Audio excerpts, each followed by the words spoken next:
Hello, America. Welcome to your Leo Nation, where we believe in the rule of law, a civil society, self-responsibility. And although we do some pretty heavy podcasts sometimes, we also believe in having fun and looking at the lighter side of things. Important, but lighter side of things. And we have a lot of great guests on this show. Today is one more, and this guest happens to be a really good friend of mine, a guy I respect and just have a lot of fun with. Want to say hello to Justin Melnick. Justin, how are you, sir? I'm wonderful. Thanks for having me on today, Mark. No, thanks for being a part of the podcast. Just very excited, real fortunate to have met you a few years ago when I was with the California Highway Patrol. Everybody, I met Justin through some fundraising efforts with the CHP, Chips for Kids, a toy drive program that's been around for 30 years for Highway Patrol. And Justin, in his capacity, in his role really in Hollywood, just put us over the top with our fundraising efforts and with his connections, his enthusiasm.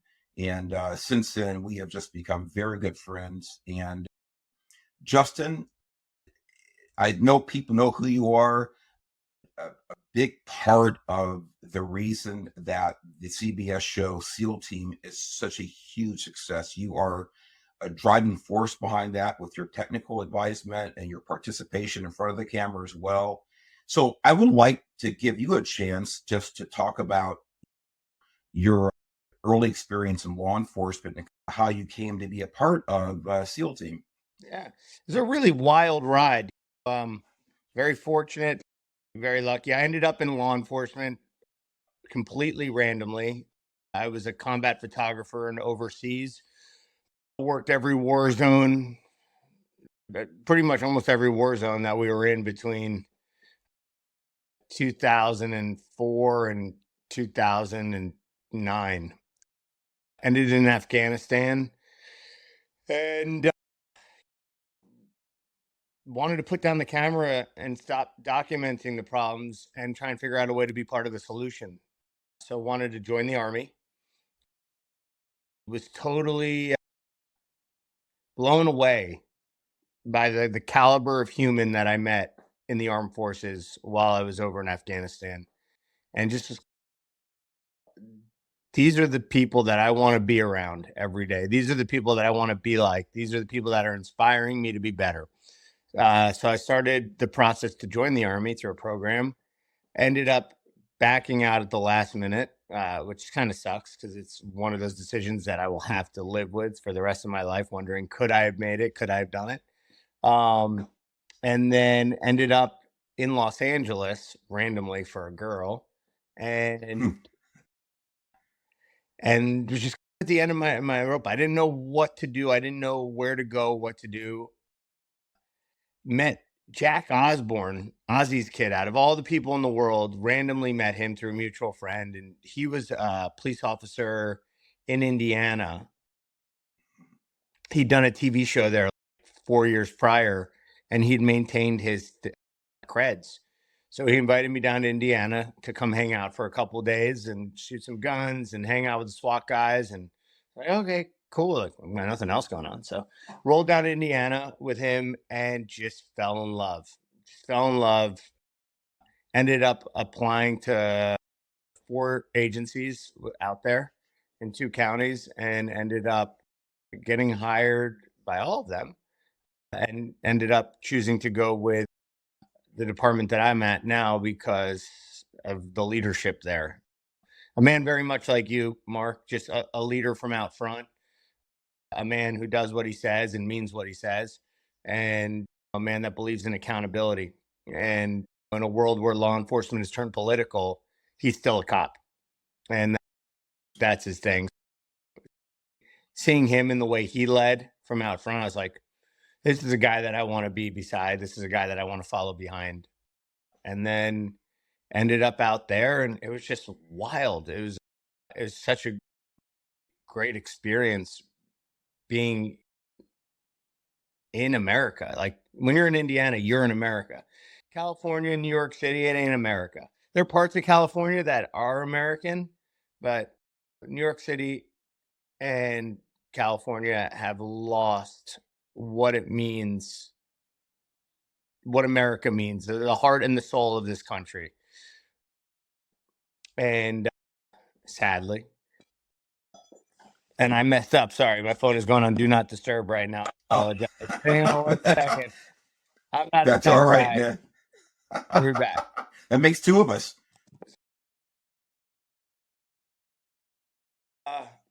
Yeah, it was just a wild ride. Ended up uh, working for a dude doing some side work, which got me very close to a lot of the dudes at SEAL Team 6 and a couple other military assets. And then the show came up, and one of the dudes that I knew from SEAL Team 6, his name was Mark Owen, who wrote that book, No Easy Day, called me up and he's like, hey, can you bring your canine out to this thing? And I'm like, yeah, that's not a problem. Forget Hollywood, forget money. I don't really care about fame. I don't really care about money. I just want enough to be able to feed myself and my dogs. And now I guess I got to think about my kids too. I would hope so. It's like life, money has never motivated any single decision I've made. Mm-hmm. Every job I've ever had has been a hobby of mine. And I'm very fortunate. I'm okay with living modestly, but doing exactly what I love every day. That's the important being excited to wake up. I was thinking, okay, TV show. That means they told me that we were going to have Blackhawks, UH-60 Blackhawks for fast roping, tunnel sets for CQB and odor detection. I'm like, okay, cool. I'm thinking about this as what the military would refer to as a RUT, a realistic urban training. So I brought my pup down, and the showrunner at the time, Ed Redlich, God bless him, one of 6 people that have completely changed my life. And he's like, yeah, man, you should just be the dog handler. And I'm like, oh, sir, don't you even know how to act? He's like, nah, you'll figure it out. And storms off, typical Hollywood producer way. Like, oh, cool. Okay, we're doing this. And then by the end of the pilot episode, Ben Cavall, the creator of the show, named my character and gave it the name of Brock. And then CBS called when the show got picked up, and I had to ask my chief. And we only thought it'd be 6 or 7 months. We didn't think it would be 7 years. That's So crazy. he's like, hey, you're not going to get paid or anything. You can go out there, just make sure you maintain your state mandated trainings and be here when you can. And 7 years we've been doing this. My role has dramatically changed at the department, but in a good way. I want to be a cop. I want to be remembered as a police officer. I don't want to. Being an actor is cool. It's a fun job. If I can use that platform from Hollywood to push the agenda that I find important, the charities that I find important, and I use this outreach to raise money for good causes, like we did for Chips for Kids, then it's worth it for me. It's 100% worth it for me. But I very aware that we are on this earth for a very finite amount of time, and I want to do good stuff while I'm here.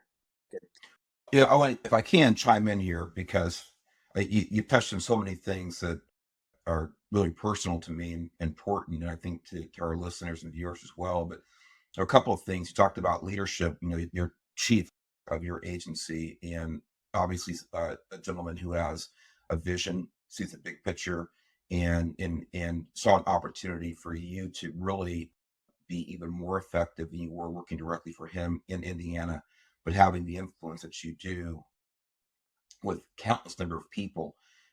That was one thing. The other thing about your personal really commitment, and I've learned this about you, Justin, about helping other people.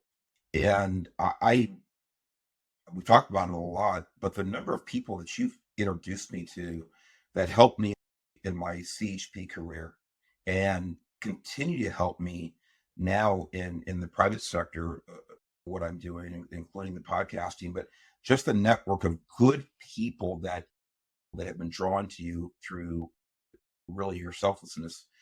it's amazing how people can see right behind you the number of awards and just the plaques back there, but those Yeah. all indicate something about things that you have personally done or people you have personally assisted. And I'm one of them. And just fascinating how one person can and have such a good, and when I mean good, I mean that literally good people network that you do. These are good people that I've come to know through you and very much appreciate it. Can you dive into, because as long as I've known you and as many times we've talked about this, there is so much information that you have, so many experiences that very few people ever get to witness in your capacity when you were overseas with the military. Can you talk to us about how that may have forged you in certain ways or things you saw, relationships that you built? Because those things are really all and eventually brought you to what you're doing now, and you can relate to these scripts. You can relate to the situations probably better than anybody. Yeah, it's interesting. You grew up in New York City, middle class family. I didn't really have a dad. My mom worked. I never really grew up with parents. Mom's a great person. Dad wasn't a bad person, just wasn't a role model in any sense. He, I didn't grow up in team sports. I never understood so much about what being a leader, about what I'm still constantly learning every day. And now, especially having kids now, it's so important for me to really focus in on those finite details so I don't fuck up my children. Excuse my French. Um, but when I ended up in Afghanistan with these guys, like I saw what being a man was. I saw what being a leader Mhm. was. The way the way that the and obviously there were some people that we ran into there that were clowns. But the units that I ended up gravitating to and going out on missions with more, their leadership was awesome.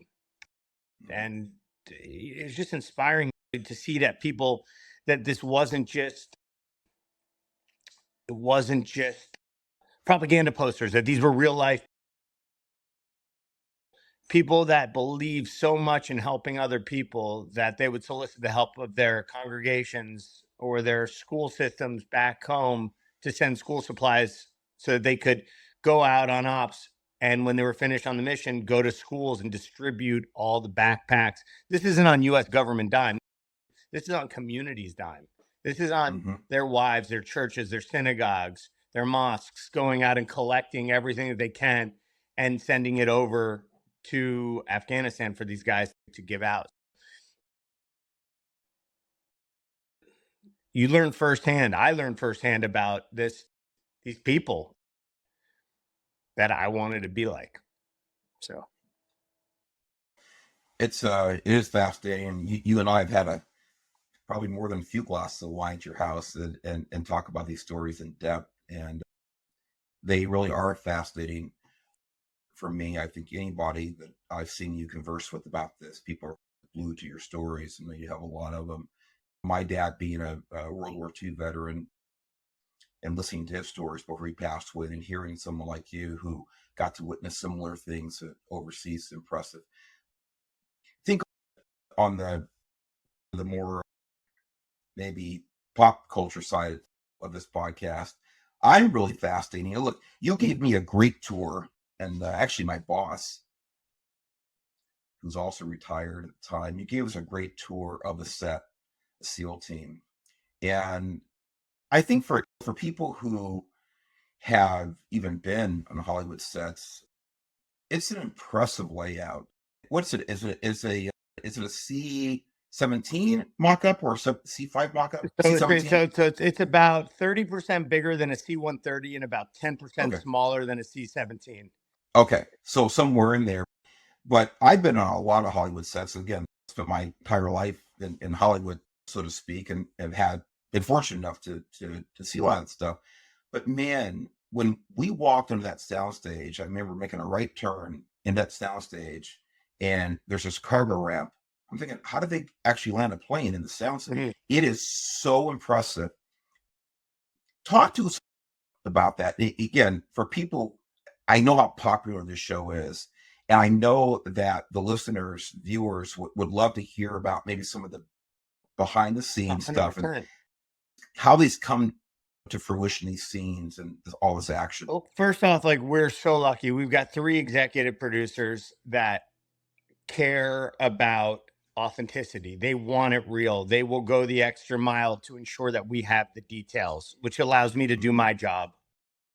We've got studio execs and network execs that love our military, and they're all about making a show that is honest and true to our service members. So again, it's out on the battlefield on a TV show. Leadership starts from the top and it trickles down. And we're really fortunate in that sense that we have that leadership that actually cares. It's not, it's, you were there that day. We brought what, 50 of your CHP guys onto set and for lunch and all that. Right. That wasn't coordinated. That was just, I ran into you guys at the broadcast center. I was like, hey, come over for lunch. That doesn't happen on a Hollywood set. You have to have people cleared. It's harder to get on a Hollywood lot than it is to get on like a military compound. Yeah. But again, our leadership absolutely loves law enforcement. They love military. They love our first responder community. They are obviously with COVID, it messed up the ability to do that. But I never, anytime I'd ever ask for permission to bring a veteran, an active duty guy, or a law enforcement officer, or paramedic, or fire on set, I'd never got declined on it. That's how I knew. The only thing I had to check was to make sure we had enough catering for an extra 50 heads. You know what I mean? But by the way, especially cops, because free food and cops, so they're going to get stuff to go. It's every cop's second favorite F word, free. So, all right. You know, all the years I never heard that one. It's great. My deputy chief told me that like 10 years ago. It's always stuck with me, and it's so true. I love free stuff. I love free stuff. Yeah. So our leadership is just so wonderful about that, and I love it. And they want it real. They want it.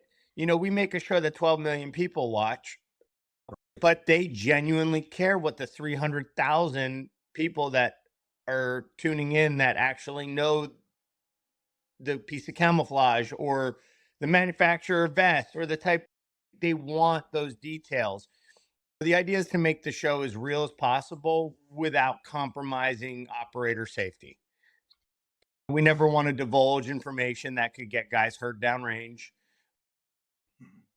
We want a great show that honors and pays tribute to our men and women that serve our nation. We don't want a fluff piece. It's not a recruiting poster by any means.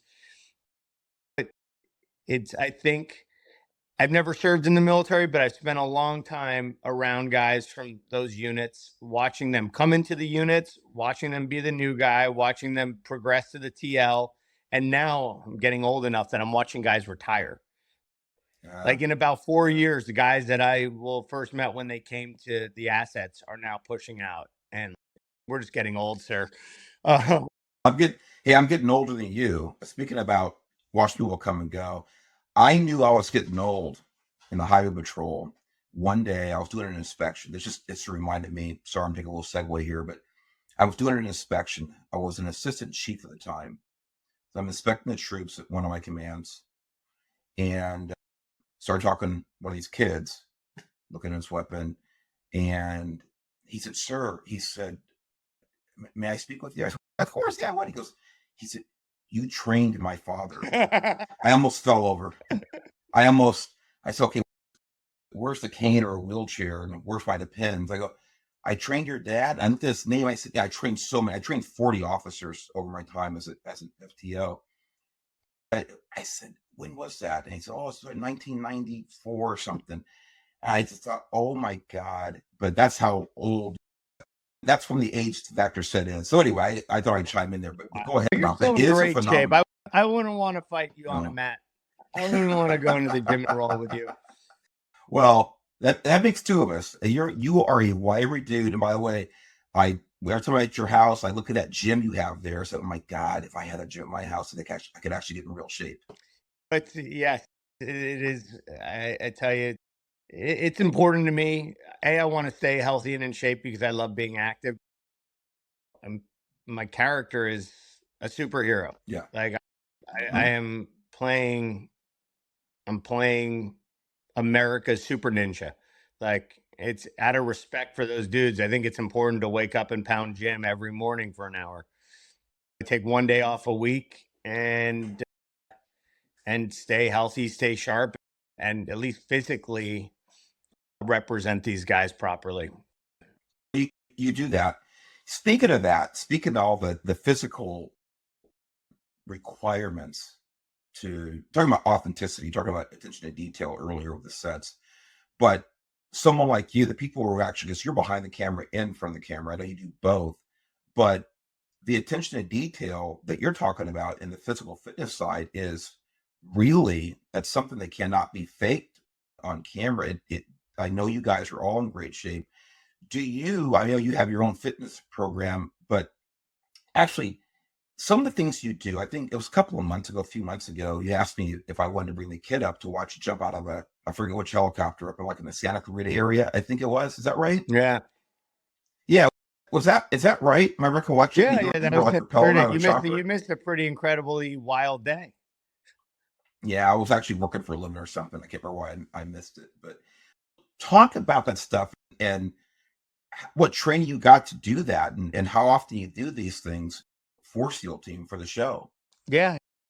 It's important that both myself and my dog it's important to all the actors on the show. Everyone, if you look at before and after pictures of every cast member of what they looked like season 1, episode 1 to 5 to what we look like now, it's been important to everybody to up their game physically. And it makes it yeah, we do my hat's off to every single person on that. Not only the cast, but the crew. The cast like has never run around and even though we're not wearing plates, our gear still weighs 15, 20 pounds. And we're Mhm. still in full kit running around 10 to 12 hours a day, 5 days a week in the mountains, in the heat, in the cold, in the rain when it happens in California. But it's no joke. It's physically demanding, and these guys crush it. The crew, think about every piece of lighting equipment, every camera equipment, every rack of clothing. We need all of our support structure where we're filming, and it ain't always easy to get there. And the crew just knocks it out of the park. It's it's top notch. It is a group. It's almost like being around special operations people because it's around a group of 180 core people, 300 people total that are always know one word, which is yes. We don't know how we're going to figure it out, but we know we're going to figure it out. There's no, we can't do it. It's chat. We're on it. We'll figure it out. And that's one of the most impressive things about this industry that, that everybody involved is a go getter. And there, the weak links get sorted out and gone. But, Yeah. but our core group, you could ask them, we could go to Mars and film and they would figure out how to pull it off. It's it's a mentality I try to teach my kid every day. It's a FTP, fix the problem. Mm-hmm. Fix the problem. And if I brought him here right now, I say, hey, Dylan, what's FTP? Fix the problem, Dad. Exactly. We can whine about it later on. Let's solve the issue right now so we can move on. I, again, being privy to being in a lot of sets, I know how much work it is.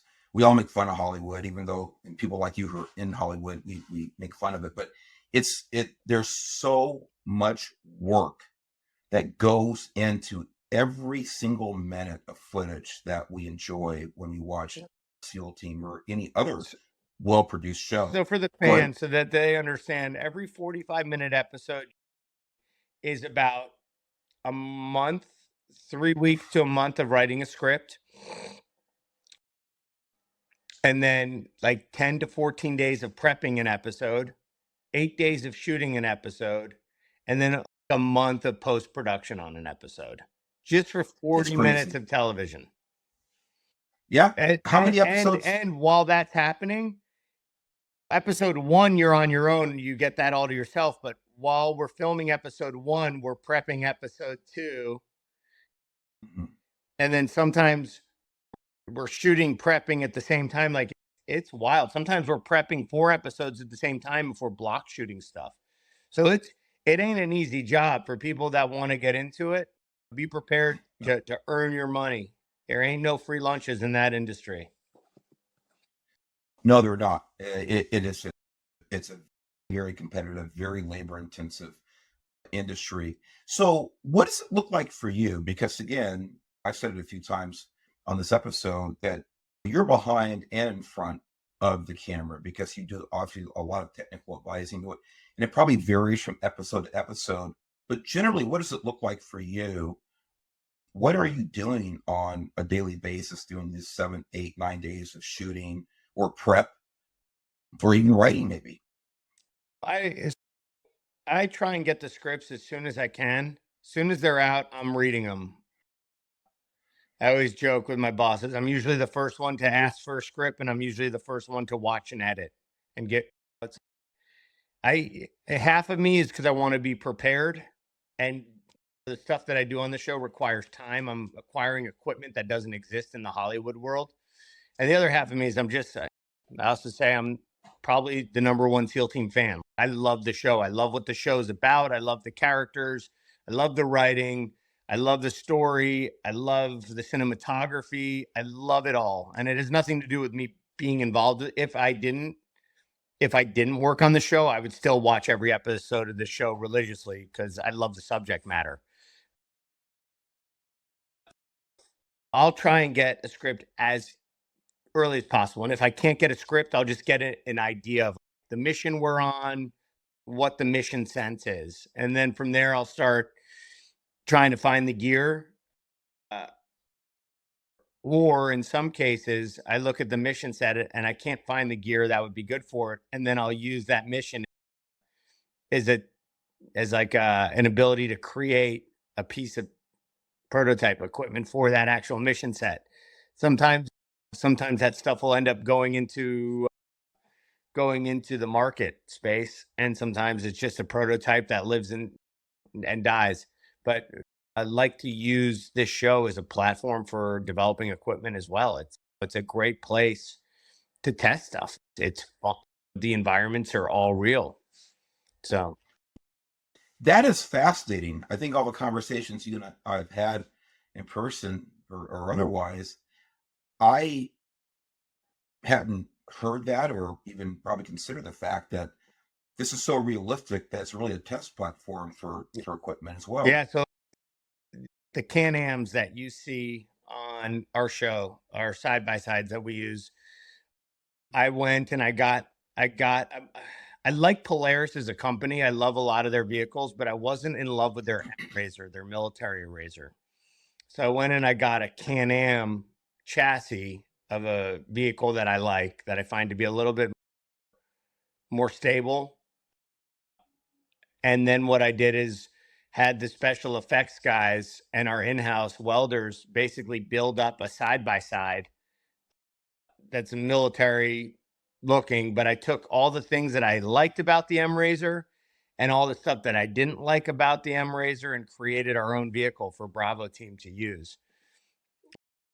Obviously, there were some things like I would have preferred it to be, diesel. And there are some other components I would have liked it to have, but I couldn't. Price and weight just wasn't feasible to do it for a TV show. But down the road, maybe somebody from one of those companies uses what we designed out of it, which would be cool. Very interesting. I'm curious. This is you're in your seventh Yeah, season, going I into believe, season 7. going into season 7. And how many episodes per season? So it's been different every year. We started off, I think the first 3 were 22 episodes a season. And then I think season 4 was 18. Season 5 was 15. Season 6 was 10. Or season 5 was 14. Season 6 was 10. So we were on the network television pattern for the first 3 years. Then the 4th year, we were minus 2 episodes because COVID hit and it messed Right. up. And then we went in season 5, we went from network to, so we gave the first 4 episodes on network TV, and then we gave the last 10 for Paramount Plus for their streaming platform because they've got a very unique pattern of episodes counts. Mhm. So then this year we were exclusively Paramount Plus, so we did 10 episodes on that. Gotcha. So it does vary. Let me ask you this. We're talking about jumping out of helicopters and all this stuff. What, probably 2 different ones here, and we'll start with technically. What has been your time there? What has been the most technically challenging, whether it's logistics, equipment, episode or episodes or particular scenes that you have produced, in your opinion, Nothing. that our fans here would? Yeah, know? nothing has been overly complicated. We're not an elaborate show. You're not seeing these elaborate fight sequences, these elaborate gunfights. You know why? Because that's not what they look like in real life. It's so true. And like I said, it goes So true. back to the beginning. Our leadership wants real. They don't That's want great. they don't want a kung fu fight with nitty gritty roll. They don't want a guy rolling over tables and engage. They want what a gunfight looks like. You know, Mhm. occasionally there's some Hollywood stuff in there that we do, but ultimately, if it were to happen in real life, it would look the way that we did it on the show. Yeah. I have to say, watching the episodes, as a longtime cop, that is one of the things that's so appealing, is that nothing is, I'll use the phrase, over the top. It's realistic. Yeah. It's realistic. The funny thing is that most of the things that are really unbelievable in life actually happen in real life. It's things in Hollywood are so, usually are so crazy. Yeah. But some of the freakiest things that actually, they actually really do occur in real law enforcement and in military deployments. But the realism that SEAL team brings, it's what, in my opinion, has made it such a success. It is well thought out. It is certainly well produced, and there must be some great technical mind behind it, advising people to make it so good. And probably the guy I'm talking to. No, so I only technically advise on the equipment and the gear. That's Right. it. I'm just Hang on. I want to check, but you say only, but those details show, and especially for the men and women in the military who can pick out the stuff that's right. That's, I think, in my opinion, is what makes it so successful, because those details are so important, I Justin. appreciate that. For me personally, I think the details that I find, I think I think the gear is literally the sauerkraut on top of the hot dog, but it ain't making the hot dog great. I think what really makes Yeah. the hot dog awesome is the quality and the fact that our leadership really did something like that no other show in Hollywood. Like we've hired and employed over 350 veterans over the course of the 5 years, 6 years, 6 seasons. So we have, at the executive producer level, we have a veteran. We have producers that are veterans. We have veteran directors, veteran writers, veteran stunt guys, veteran tech advisors, veteran hair and makeup, veteran transpo, veteran grips, electric, every craft services. Every department has had vet PAs, everything, guest directors. It's been really cool. There's ton, and any opportunity to hire veterans, this show really puts their money where their mouth is. When they say veterans first, they mean it. They really care. And with the Paramount VetNet, like, we just have such a great community and access to be able to do good things to help our men and women that served our country. So it's really, it's something I'm incredibly proud of being a part of. And it just doesn't happen in It's very rare in this world, let alone this industry, to have people that actually genuinely care, and our leadership. I will second that. And this goes back to what we were talking about earlier about your really gratitude mindset and your generous mindset, but being a part of like-minded people, again, what brings the realism and success to this show. I didn't know that, what you told me. I didn't know that until now, about hiring so many friends for the show. And when you reveal that, in other words, how could it go wrong from a realism point of view when you have so many people in the process who've been there, who've done that, who are contributing to this product? It makes total sense. The realism and the success of the show. It's absolutely amazing. Um, I I said I visit your home a few times, and your family is just, you have a wonderful family. And getting back to a little more of the serious, or macro implications of what you do and your mindset. I know, Justin, that you are first and foremost a man for your family. You love your country. You're a true patriot. You believe in the rule of law. You believe in self responsibility, the things that we believe here in Leo Nation. I think those commonalities between you and myself is what brought us together. I really do, and has really created a bond. You're a part of the fabric of this nation that I revere so much, the good fabric. And I'm just, proud to call you a friend, grateful to call you a friend. And I'm glad you're part of a process that brings really our military to the forefront so people can see and appreciate it and have fun with it. And I'm grateful. With that, I I just want to say thanks for you spending time with us. And I'm looking forward to coming up there. And I'm going to get out of the way. If there's anything you wanted to wind the show down with, you can have at it. No, I think in honor of it being Veterans Day, if you guys are watching this and you have the ability to or feel inclined, find a charity that you like that contributes. I'm a huge fan of the boot campaign. I really Awesome. believe that the money goes to a great place and it really helps our veteran community. So, if you're able to do it and you're watching this, please go check out the boot campaign. If you can give $5, $10, $100, $1,000, whatever you can do, the money goes to a good place and helps people. So, and if you like canine Plus, veterans and canine working dogs, we've got a charity that we're doing right now with MWD-TSA. The links are in my bio on Instagram, and you just Google Justin Melnick Instagram. But we are raising money to buy toys for every military working dog in this country. Over the past 4 years, Dita, my first dog, and I have managed to raise about 6,000 toys through the help of people like you. And this year, she's passed it along to my new dog, Pepper, because Dita is sitting out by the pool and enjoying retirement life. So we're back at it, though, trying to help our military's furry hair missiles. So if you guys can help out, it's MWD-TSA, Pepper's Toy Drive or Donation Drive. And thank you guys for having me today.